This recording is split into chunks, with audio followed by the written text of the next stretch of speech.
Plenty, I see. Present. Juliana Bennick, Here. Ann Radcliffe, Steve Here. Hudson. Ingrid Kakmar, Here.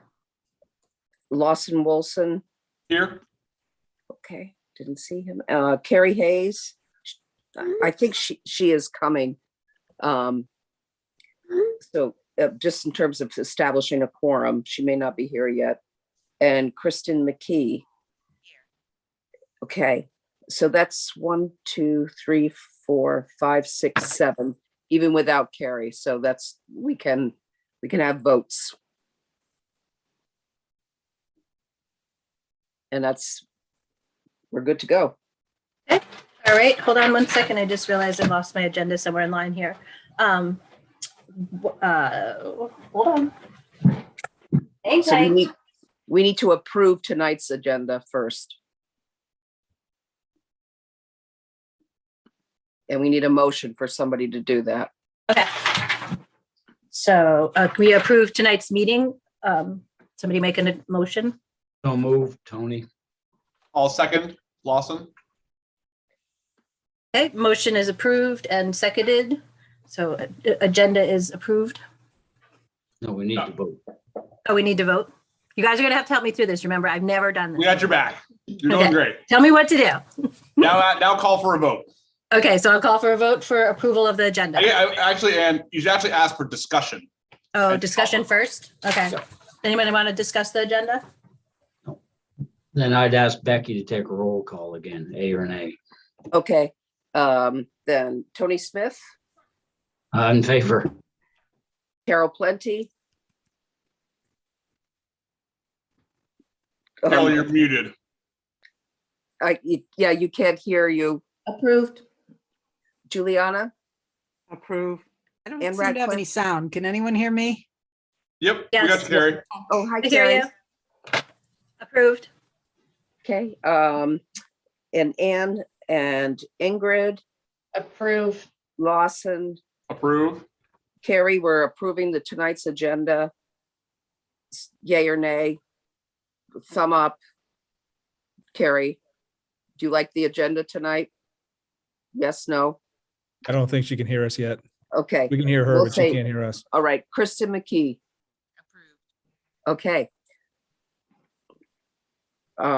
And then the next item on the agenda is the public comment, the approval of voucher, and then the approval of the minutes from November 22nd. We need a motion.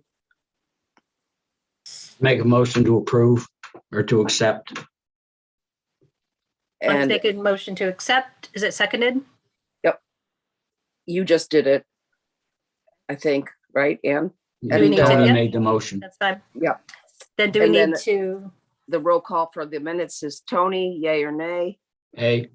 Carol, Wasn't there recuse? Is that what I'm supposed to do? Yep. okay, Juliana, Yay. Ann, yes. Ingrid, Yes. Lawson, Yes. Carrie. We're gonna go with yes, if that's okay, and Kristen. I don't think I was at the last meeting, so am I not supposed to approve? We can barely hear you, but I think you're saying that you think you're not supposed to Well, I because you wasn't weren't at the there. last meeting. I can't hear you. I wasn't at the last meeting. Okay, So with- that's better. Okay, so we'll approve them with 2 recused because they weren't there. Okay. And now we're on to reports. I still have no sound, so I'm gonna have to try shutting down my computer and starting it up again. Sorry, guys. Okay.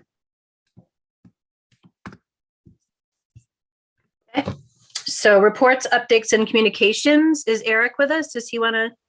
And Yes.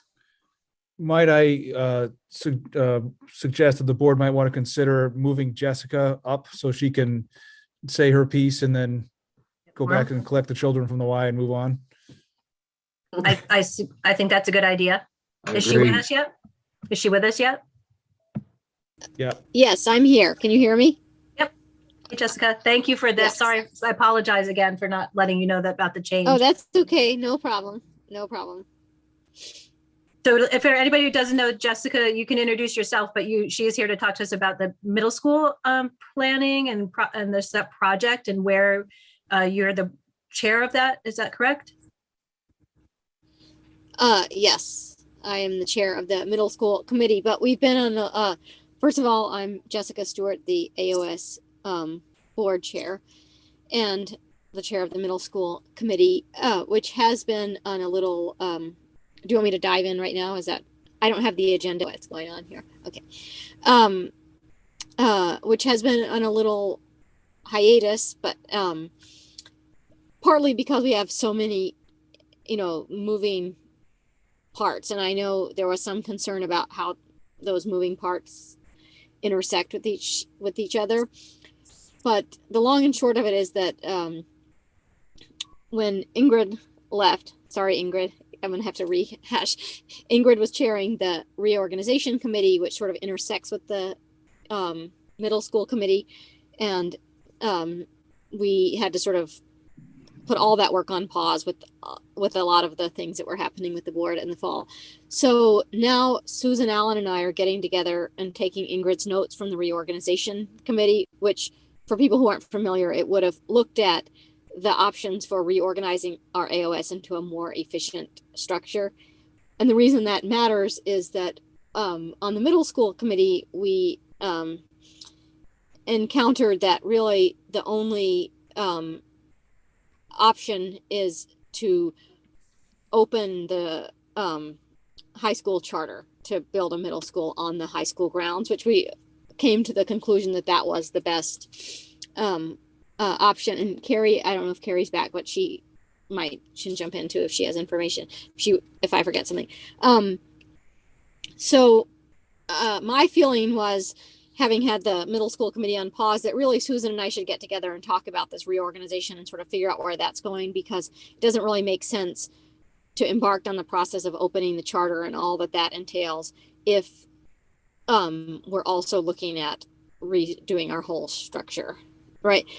But I think either way, either one of those options are a couple of year process. So whatever's going on with that wouldn't in any way forestall, say, the high school expansion project that what are you calling your project right now? The Renovations, not library renovation. Yeah. The renovations that you're doing, or the Connors Emerson renovations, or the Tremont expansion, because those are all things that have to happen and are on a more aggressive timeline than this middle school project is happening. But I do think it makes sense for all these different entities to be in touch, because with all these moving parts, we all want to make sure we're coalescing together. Does that sound right, Mike, or Ingrid, or other people who've been part of these earlier conversations?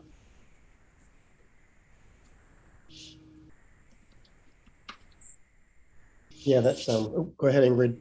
Yeah, I think that's right. I mean,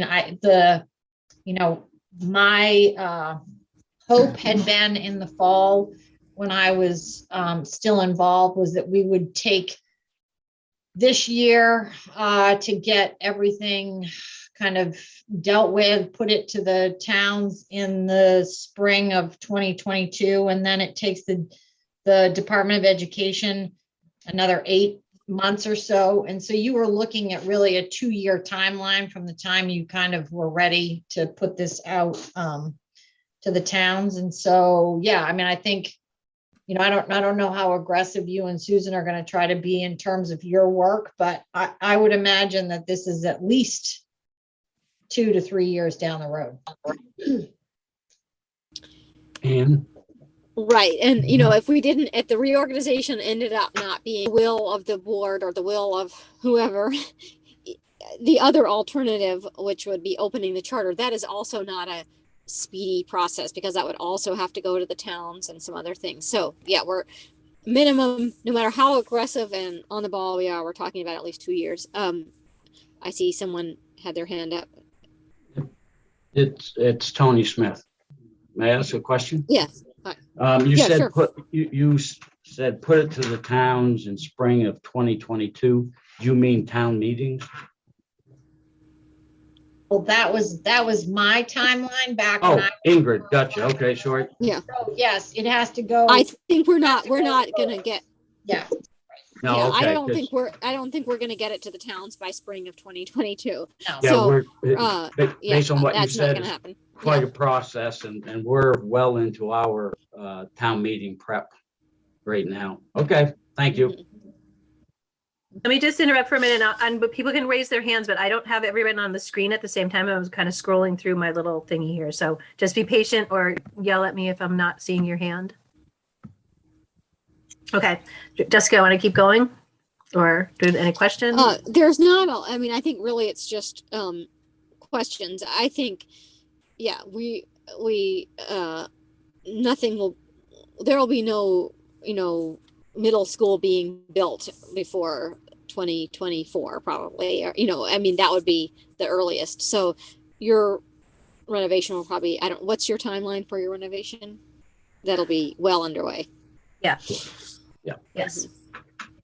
It will be well underway. So, and one of the reasons why, And Tony, I'll wait. I just want to get on That's your okay. list. nope, that's it. I got you on my list. I think you're the only one up. Well, I interrupted you to get on the list.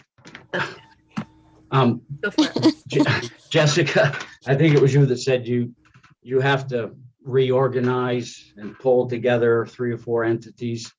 You're just basically taking a step back before you can move ahead, get organized and get a plan of attack. So there's basically 2 pathways to a middle school. One is, there's 2 pathways to a middle school that is located on the grounds near where the high school is right now. One is that we would open the charter that created the CSD that, that this body manages.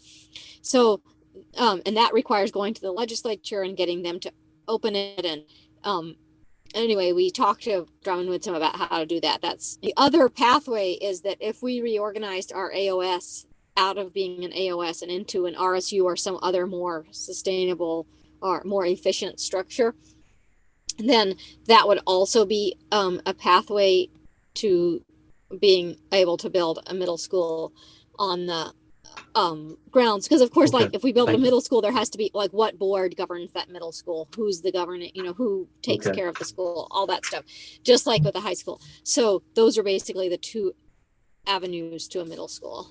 So I Okay. think it makes sense for it makes sense for the AOS 91 board to figure out, are we trying to reorganize into an RSU or something? Because if we are, Oh, then it doesn't make okay. sense to proceed down the opening the charter path. That's what I'm Okay, really now, getting at. now we understand what you meant by the reorganization.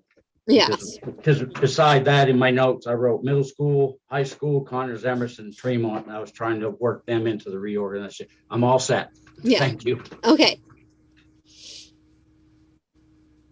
Anybody else have any other questions? We brought this, I guess I should have done a better introduction. We brought this up just because at some point the trustees, will need to be thinking about this as well, and being a part of the discussion, probably not that, active in it necessarily. Our current would be the people who would oversee a middle school, right? So yeah. Right. So, And I've got a question. This is Lawson. okay. Is Jessica still talking? You're getting a little, we're not hearing everything you're saying, Jessica. Okay, I'm not talking now, but let me move closer. Okay, Lawson. Shoot. Great. Jessica, I think no, maybe you're back. Your camera sort of froze for a second. But my question is, and maybe this is a dumb question, but I'm going to ask it anyway. What's the difference between an AOS and an RSU from like a very high level? We don't need to get in the weeds, but like, is there a 30-second difference that I can understand? Yes. So an AOS is an alternative organizational structure. So it's like a hybrid it's like a federated structure. So Ingrid could probably take over. Yeah. She was so willing. So Oh, there we I'm go. gonna try to condense this. So 14 years ago, when Governor Baldacci wanted to change things up, he wanted to have he wanted consolidation of school districts, and so he wanted fewer districts that were bigger. And we, as our Union 98 back then, pushed back on that idea because we didn't want to become part of an Ellsworth school system. And so we created this alternative organizational structure. And we went that route because there were rules in place at that time that made the RSU not appealing to us. A lot of those rules have changed. And so becoming an RSU allows us to do more things. What's the word I want? It allows us to become more streamlined. More We no longer efficient. have to have 9 budgets. We can have 1 budget for the district. It's just, there's a lot of efficiencies that come with a structure. And we've been hearing from our central office staff for certainly 8 years, Matt, maybe even longer, that the structure that we have right now is very cumbersome and is not in our best interest. And so we finally started listening. We actually wanted to start this work, and then COVID happened. And so it kind of got put back on the back burner because we were dealing with the, crisis of COVID. And so as we've started to come out of this, we wanted to start doing the work that we were doing before. And so we've started this conversation up again. And so that work is going to be continued by Jessica and Susan and some subcommittee that has representation from each community in it. Right. Can I say one more thing, Ingrid? I don't know where I left off there. Can you hear me? Am I there? Yeah. Our towns are really differently situated too, and having a more, a different structure would allow us to sort of increase our equity, to be able to serve all of our kids equally, more easily. So, does that sound right to you, Ingrid? Yeah, that is a positive outcome of a restructure situation. But that is not the driving force of the restructuring. Or it wasn't. I mean, I haven't been involved for 4 months now. So. Okay. Does that give you enough of a snapshot, Lawson? A little bit, although I guess I feel like I'm totally sold on the idea. Like, I'm convinced, but I'm not actually clear as to what it is yet. I understand like efficiency, and I heard somebody say 1 budget, and I also recognize that maybe it's not the kind of thing that can get boiled down into like 2 talking points. And I recognize that like this is a complicated thing, and maybe it should be complicated. But maybe there's also like a way to say, oh yeah, what we're talking about is 1 principal instead of 9, or we're talking about 1 school board. Well, right now we have 11. Right now we have 11 like budgets and 11 boards and 11 everything. So everything that you do, you have to do it 11 times. And so, which is huge, creates a lot of redundancy. So restructuring would enable us to have not so many repetitions of things that, we wouldn't need to have 11 of everything. The other thing is it would make our accounting more streamlined. Like right now, I think we're always having like, this person has to apply for this grant, and that school has to apply, and that school has to apply, and that school has to apply. And so a person, there could be 1 grant application or 1 whatever application. I don't know if that makes sense. It does. Thank you. I mean, there's different options about how the RSU, that's why I was hesitant to say, well, there would be 1 board and 1 budget and 1 whatever, because, it's not certain what the structure would be, but what is certain is that it would be more efficient than what we have. What does RSU stand for? Regional Carol- school unit. Regional school unit. So I could send out, I'm sure I still have the document that I presented back in April of 2021 to the AOS school board. I can forward that to Selena and she can send it out to all of you. But there are still, I mean, there was committee work that needed to be done to kind of make a final presentation to all of the communities. So there's things that can't be answered right now until that work is done, but it can give you a synopsis of it. And it's really, it's not up to any one board or one person or one community. This is going to have to be voted on by each community in order for things to move forward. So it's a lengthy conversation. And the document, I'll send that out to you, that will at least make it clearer, I think, as to where they are, where Jessica and Susan are starting off. That's helpful.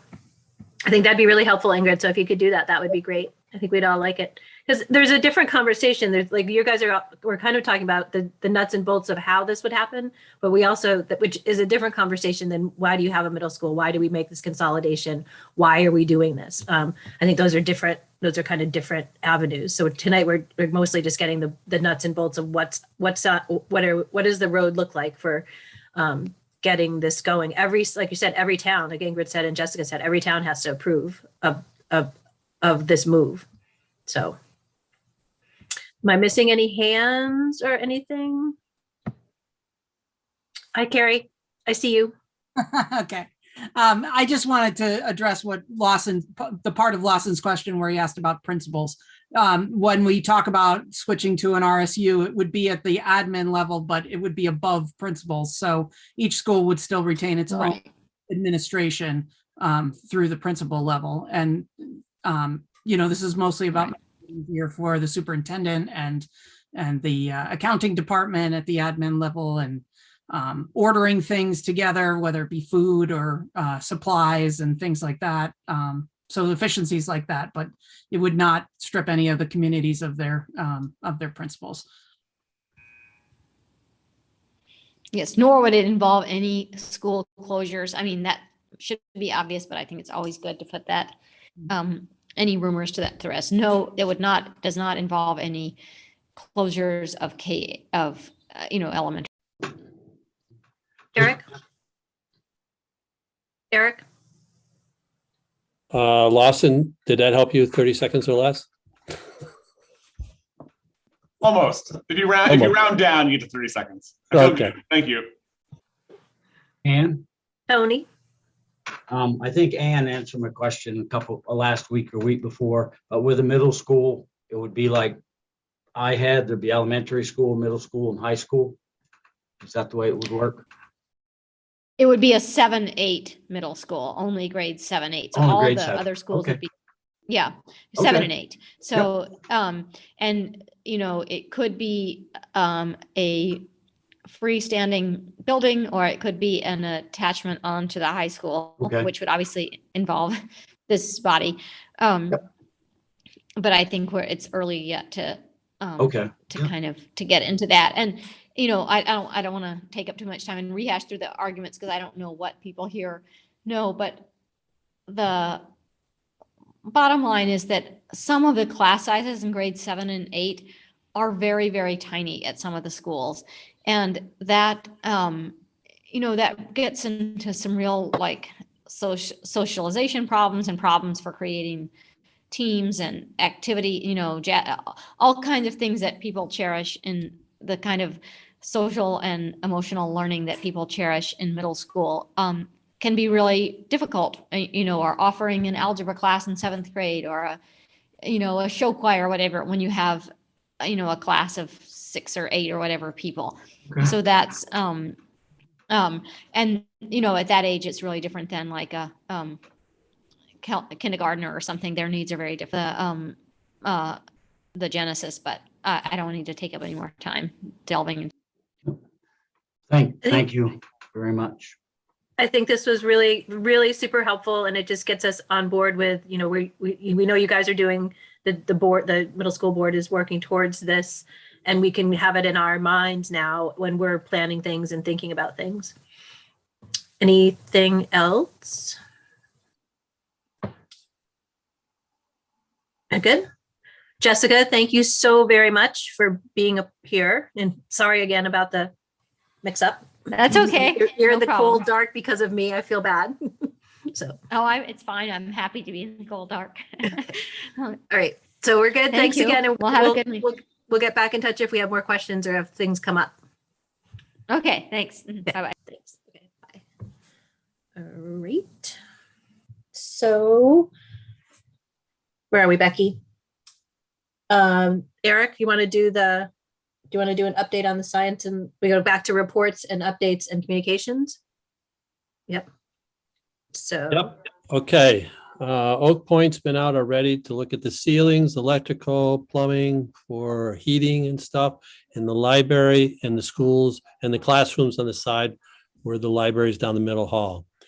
February 22nd, when we're on February break, they're going to be coming up on a Tuesday on the 22nd to finish the upstairs in the science lab. They were up there before that doing also electrical, but they didn't go up in the ceilings, so they'll be doing a lot of that. We've also sent them some, the science labs, the science teachers have sent documents for information that they would like to see for furniture and how things would look. And they also sent, the library has sent information for that too. So they're moving along with that. It's looking good, I think, so far. Any other questions for me? Give it a minute to sink in. Don't run away yet. Oh, Yep. So were they're still in supposed to be doing student outreach, and are we waiting to hear when they're doing that, or are you guys? still waiting on that. They're primarily getting all the information together on how, you know, certain areas and measurements and stuff like that. So. But the last part will be February 22nd, just to get up in the ceilings upstairs in the science labs on that side. So. Are you having any questions, or, oh, Carrie, go ahead. What are we looking at for a time frame on this? Like, are we thinking that we'll be in construction over the summer, or? I don't think so this summer. I think we still got approvals to make, you know, in other words, there'll be a lot of decisions because we're going to meet with the students. We're going to meet more with some more teachers and stuff like that to understand. They got a survey too that they're sending out to the students, and also for the science labs in the library, they have surveys that they're doing right now. Yeah. So, yeah, I don't see anything happening this summer. No. I agree with Eric. Does that mean that it's 2 summers away, or is there some of this that'll be done during the school year? Yeah. Well, you know, I would hope that next summer, not this coming summer, but next summer, that we'd be doing something or sooner. Yeah. It's mostly the drawings we got to go through, and we got to get the approvals and, you know, and making sure that they have all the information they need to continue on. We need planning board, fire marshal, things of that nature. It's a process. It'll take time, but we do feel super confident and comfortable working with the Oak Point. I think Eric, Tony, Yes. Lawson, and myself are very, very happy that they're on the team. So I think everybody will be pleased in the end and in the process. And they're gonna, you know, do a lot of teacher outreach. It's gonna feel like a project that everyone is involved in. So that wants to be. So I think it feels good. Matt, do you have any questions about that? Or are you good? I don't have questions. I just do want to say I appreciate all the leadership on the shared leadership that's working together on this project. To be talking about this thing being a reality in a matter of less than 18 months, actually like starting to construct on the face of the earth, I think is the phrase I'm looking for, right? That's so exciting. We've been thinking about this for a long time, and I just think the teamwork on pulling this to this point has been pretty exciting. That feels like an aggressive timeline still to me, but I know that we have the right people driving the bus and moving it forward. So thank you for that. Yep. Yep, Eric's a good leader. He keeps us all going in the right direction. Thank you for that, but Next, are we good with the library and science project? Everybody ready to move on? So next would be an update on school maintenance. I guess that would be me. All right. Recently we had, some issues with the generator that we were talking about. I'm still waiting on the people that are actually servicing this one that we still have to get back a price. The one price I have is about $75,000 to put it outside where it should be, and a brand new generator and all tied in. That's including groundwork and pad work. The other issue that was just brought up was our third boiler in the boiler room, which is an old oil boiler. The people that service our account, sorry, I got a dog that's bothering me, they're the ones that said that right now it's on its last leg, and we're having to actually start it manually. If the other two don't come on, someone has to be there to turn it on, or else, it's no good. My suggestion would that be, instead of going with another oil boiler, is go with a secondary fuel, like a propane boiler. That way there, if we're having issues with the outside oil tank, freezing up in this cold and stuff, we'd have one that would kick on with a different fuel. Something like that, probably just to tie one in right there, was going to be around $30,000 or $40,000, up to $50,000 for the boiler, and to have it all completely installed. The other issues that we were having, and again, I'm sorry, I'm at home, so I don't have all my notes with me. I was out today. I'm trying to think, Eric, what was the other one that we were talking about? Do you remember? Eric, you're building muted. outside, the building outside for the pump house. Oh, the pump house. The pump house right now, I'm waiting for a little warmer weather to get and start putting everything back together. We have everything pretty much complete. We just need one part that had corroded out on the hose that goes down, which is only a couple $100. Then other than that, we'll be rewiring up and getting everything done and putting the door on. And Brent was also talking about redoing the groundwork around there, so it'll be nice and pretty and green grass. Probably by midsummer, it should be looking like it was never touched. The issue with the gym roof, well, actually, no, I don't know if they want to know that, Matt, or not, that we fixed the leak. It's good information to have because long-term roof replacements is part of the purview of this board. So it'd be just good to have an update on that. Okay. The gym leak in the roof that was actually, it kind of messed up the floor a little bit, which we're going to have repaired once it dries out. We did find out where it was, and what they were saying from Roof Systems of Maine, the one that came down and found it and fixed it, is the fact that probably when the solar panels went up there, something may have cut it, but it got bigger as, probably that things move and all that stuff. So they did fix it. They weren't I guess they're the ones that actually put the roof on too. When you redid the roof before the solar panels went on. They think we may have some more issues down the road, the way the roof looks. So that'll be another probably 5 years, 10 years down the road. Hopefully we can wait that long.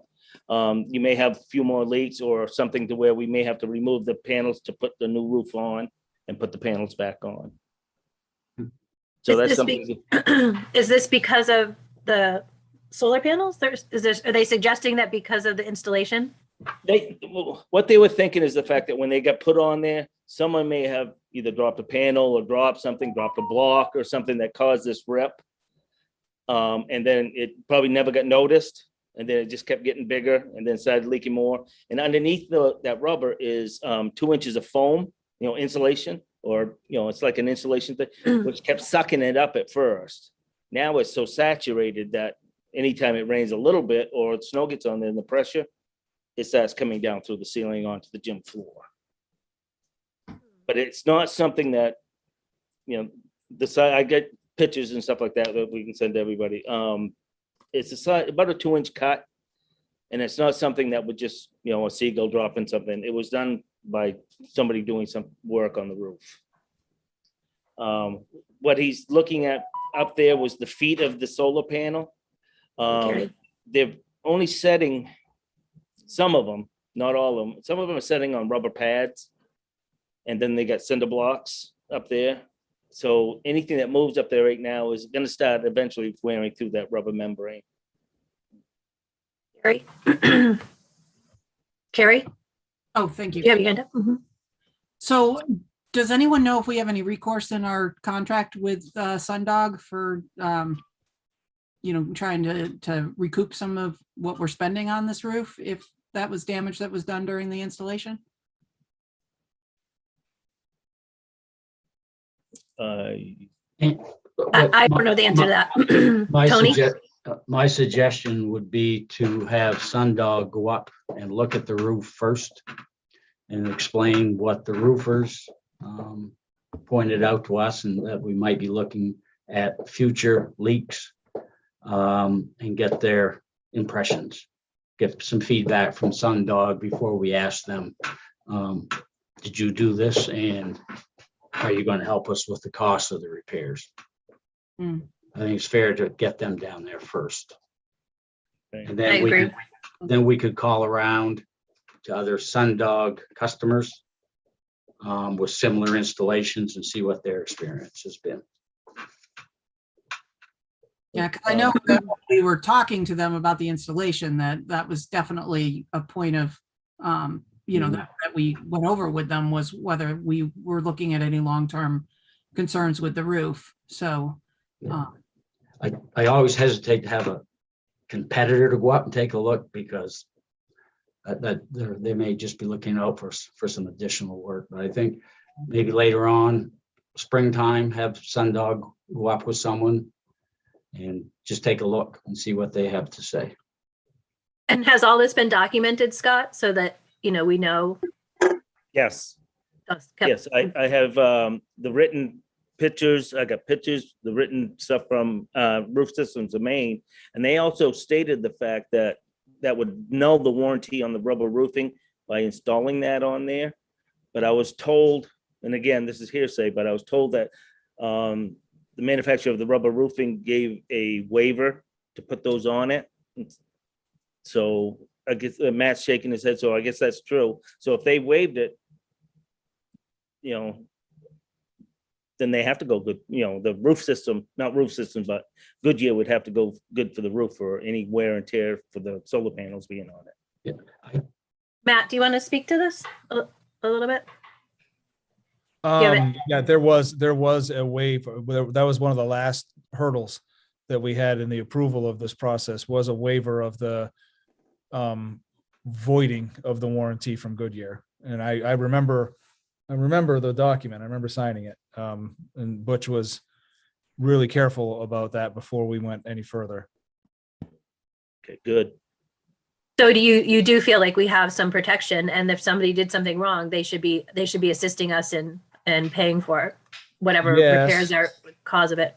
Yes, and I feel like we're getting near the end of those warranties anyway, if not beyond them in most of the places where, we put the panels on the newest of the roofs, so and there's enough, it's like one of those slide puzzles that you can move the panels around as you do new sections, redo your roof, because they're all they're on different timelines. But like I said, I'm pretty sure there's not many. That's the newest section of roof, and I think that's 15 years old. But Eric might know better. He seems to be waving at me. Eric? No, I don't know, actually, Matt, but the thing is where the panels are and where this rip is at, it's close to the solar panels. So yes, it's true, they could have dropped something, but I think you're going to get a fight back and forth. We saying, oh, we didn't do that. Plus, there looked like there was already a patch there once before. So whether the patch ripped up or whatever. But for documentation reasons, just to let you know, I put a claim into the insurance company. So that is going to be all documented too. That's just wanted to let you note on that. Yeah. Tony? If we pull Goodyear into this and Sundog into this, then first there'll be finger pointing. But I still think let's get Sundog up there, and they may say, gee, they're looking for customers, they're looking for business. And then on the Goodyear side of things, even Matt, their warranty may have gone by, depending how we make out with Sundog. If they came up, they're a big company, they may want, I'm sure they do a lot of schools, a lot of flat roofs. They may help us a little bit too, even if the warranty's gone, basically to quote, keep us happy. Scott? With the warranty part, that cut, I don't think will be Goodyear's issue. That would be more Sundog. But again, we have to prove that it was actually them, and we can't do that. It could have been somebody previous went up there and dropped something, messing with the skylight or doing something, and and that's the thing. Like Eric said, it's not underneath the skylight system. But what I'm also going on with Sundog that we should get them up there is, are we going to have any future things with these things moving, these cinder blocks falling off, and what little tiny rubber padding they got underneath there? Eventually, it's going to wear through the roof system and fail. That sounds like a good plan. Anybody else have any questions about it? Carrie? I was going to go back to the comment about the boiler if we're done talking about the damage on the roof, if that's okay. Yep. So I appreciate that you're looking, Scott, at some alternative options. I think that's a good idea. I do wonder if something with a battery that from our solar panels and electric is anything that that we're considering, because we have talked about, in the future, maybe as the prices of batteries and that come down, taking some of our energy off those panels. Yeah, you could go with any type of heat pump system, but you would have to have that battery backup. Mm-hmm. Just on the fact that we don't have a generator big enough right now that would run it when the power goes out or anything else like that. I know I had broached the subject, or it come up about geothermal for the new addition for heating systems and stuff like that. And they make a geothermal heat pump, that runs off solar backup, battery backup. I have not looked into that yet. I can see what other options are. Propane, I was just going because that's where my license is, and could be installed fairly cheap by me. And just basically parts. But oil, yeah, is the way to, I guess everybody wants to get away from it. No. Yeah. I'm one. I'll look at any options that you guys want. That's for sure. I am going on the fact that you get, twice the BTUs out of oil, a gallon of oil you do as a gallon of propane, and then vice versa as you go down the line, you get more efficiency. But that's not what the issue is right now. What you were talking about, you want to get away from fossil fuels or anything that way. Mm-hmm. Matt? I just want to be clear that this boiler that we're talking about, this is the backup. Yeah, Our that two new is the boilers backup. that we put in about, 8 or 10 years ago are just fine. This is the backup that was, I think, the original beast from 1968. So it's not a crucial, I just want to make sure everybody had the same context. Yeah. I think that I would say it doesn't matter, like because it is still something we're purchasing, and we should always look at all the options on the table. I think we are very conscious that we want to get away from fossil fuels, some more than others. And there's pros and cons of all of our choices. And I think Scott and Eric, moving forward, we just as a board want to know if there are other options that we can at least consider, and having them spelled out carefully for us as to the benefits for revenue and for carbon footprint, all of those types of things. And I think we understand that as our duty, as part of our duties as trustees. Is that right? Would somebody agree with me or not? No, I agree, and a cost benefit analysis of the options to see what that avenue leads to. But I have a question.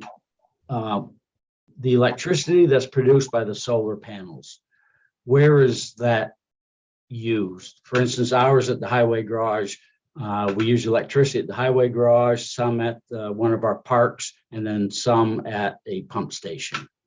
Where's the power from our solar panels being, quote, used? It's used here during the daylight hours. It's the power that's generated. During weekends or summertime or whatever, when we're not using everything that we're generating, it goes into the grid. And then, of course, when the sun's not out, we don't have batteries, we're pulling back off the grid. But so the answer is it's being used all over the place, but a darn lot of it gets used right here on our main meter. Mm-hmm. But when it goes onto the grid, we get a credit when we use it, is debited. Thank you. And then another question just on that boiler, if I could, is as far as paying for something like that, what's the health of our reserve for the boiler right now? That, oh, sorry. It's not $50,000, but I think there's like 15 or 20,000 in that reserve. Okay, thank you. And just like Matt said, this is just a backup boiler if the other two fail. It was brought up just on the fact that we had one boiler down and the other one did shut off and we didn't have that third one to kick on. And it just happened to be a freak thing with a power outage that, kind of messed the computer up with it. And again, yeah, this isn't something that needs to be done this year. This, it runs, it's just somebody has to manually go there and turn it on. But it is a beast. It's been there, not 1966, but probably 70s. It's not efficient, and it's one day you're going to hit the button and it's not going to do anything. Yeah. Okay, that's good to know. We're moving on. We ready for anything else? Moving forward. We did the middle school planning, so we're on action item. Or Becky, do you do this stuff, or am I supposed to do it? You do it. I'm Okay. just helping. So- Yeah. The budget discussion. Take it away, Matt. So the last time we met, I had talked about last year we retired, or I think, yeah, it was a year ago, December of 2020, that we paid the last big payment the last payment on the art wing debt that was about $380,000 or so a year. We expired that. We were hoping to take all of that money and add it into our trustees account. The money wasn't in the trustees, it was in the regular high school budget. So in our initial draft of the budget, we moved all of that over, so it was in the trustees budget where it really ought to have been in the first place. But then we realized that because we expired the debt, we could no longer charge the $150,000 or so in surcharge because we had debt. So we reduced that amount by that $150,000 in our trustees portion of the overall budget, with the understanding that if someday when we have debt again, like for example, if we borrow money to build a library and science wing, we would then be able to re-engage that debt surcharge for tuition towns. So that's really basically just another history lesson. So what we are looking at based on that same reduced by 150,000 that we reduced it to last year, and then a 3% increase. And Ingrid, I'm just going to apologize about this number. The 3% increase from our expense last year was would lead to a budget of $753,880. And so that's what we've got plugged into the line in the high school budget that the board has seen twice. And that's my recommendation, that we adopt that number. And the reason that we would have that money is obviously we have things like the roof coming up, we have the boiler, we are saving for resurfacing or repairing the track. Remember that the track is in its last 3 or 4 years of a 20-year life cycle. It's likewise for the tennis courts.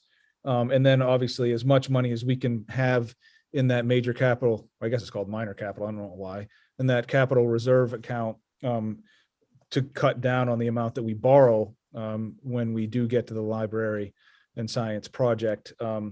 So to keep increasing that request by 3%, I would recommend that we adopt the budget at $753,880.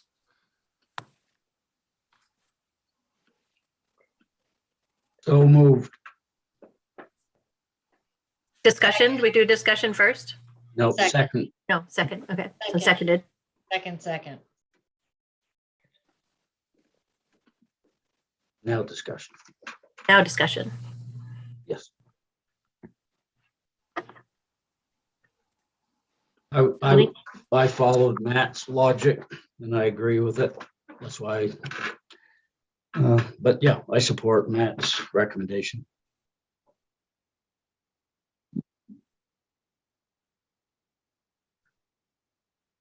I would just say I've been having discussions with Matt for, I don't know, 6 years, building high school budgets, and he's very thoughtful in how he approaches all of this. So I'm very supportive of where we're at with this portion of the budget. I know Steve Hudson would be happy that we're sticking with the 3%, right? Good. And now you can call for a vote, Ann. Okay, so we're ready to vote. No more discussions, no hands up. I don't see anybody. So Becky, you want to do a call or? Sure. Tony Smith said yay. He made the Yeah, motion. yes. Carol, Yay. Juliana, Yay. Ann, Yes. Ingrid, Yes, Lawson, Yes. Carrie, I, and Kristen. Yes. Thank you. It's unanimous. Carol? I'd just like to make a comment that because I've been on this group for maybe a year and a half, and I still don't know where the money is coming from and what the whole budget process is. So it's a very, we just approved a lump sum, but we don't have to itemize its expenditure. Is that accurate? You want to take that, Matt? Yes. We don't necessarily have, it's not as if, so basically, Carol, what the trustees budget is it's a sub line embedded in the overall high school, the Mount Desert Island CSD high school budget, that the framers of the private and special act that formed the high school had some really good forethought and created this board and a pot of money for this board to manage to keep the capital improvements going in a high school. So this is why we have a 4-year-old building that looks like it's 20 years old. So there's money that this board can approve and the high school board cannot cut that money. So once this board approves it, that goes in that line. And then if the high school board wants to lower and reduce the budget, it has to come someplace else. In so many different organizational structures, well-meaning principals and superintendents and board members will, when faced with a choice between people, programs, and taking care of your building, will always sacrifice taking care of your building. And it was good forethought to not let that happen by the people who drew this up. So basically, yes. And at a future meeting, as far as itemizing, we do have an overall document that we typically will look at and go through and say, here are our plans for this money and all that. But there's no way on earth to go through that in a Zoom meeting, frankly. It's just, it's complicated enough when you're looking at it and touching it. But that's basically the history lesson around that. Thank you. So basically, we just approved the revenue side of things, which is kind of it's very nice. It is definitely Very nice. it's an oddity in the world of public education. That's another reason that it's really great to work here and a reason that that things happen the right way around here. Thank you. Carol, Matt had created a document 2 years ago, Matt, that had like current projects and projects we're looking at. Do you still have that? I could maybe find Yeah. it. Yeah, I've would- updated it every year. But there's probably different versions of it. There's also a giant spreadsheet that Steve Hudson maintains that's not as much. Well, he has one that has the project, but he also has one that has all the movement of the money, and this goes to Lawson's question from earlier about an AOS and then a board of trustees within one of the units of the AOS. It's beyond mind-boggling, the complexity of that, but it's accurate. So the next time, I'm hopeful that the next time we meet, we can actually do it in person, because it's without being in the same room and being able to look at things and talk things through. It's too confusing to try to convey like this. Carol, did you say you've seen that document? I could remember a year and a half ago, there was a grid that It had the generator on it, and it had the track, and it had, so that's been really helpful, and it shows, I think, the foresight, and it's great that Matt pulled that together for all of us, thinking ahead, seeing what's coming at us, getting ready. It's really, really helpful. Any questions? What's next? Other business. Other business. Anybody else have any other? Oh, I Matt? have another business. I would just want to say, and I should have done this, I don't know, an hour ago, but we have a new member or a new person with us tonight. Michael Zabore is our current superintendent. And so I just wanted to welcome him to this Board of Trustees meeting, which is certainly a different sort of board meeting than many of the other school boards. I probably should have done that. Sorry. Welcome, Mike. Thank you.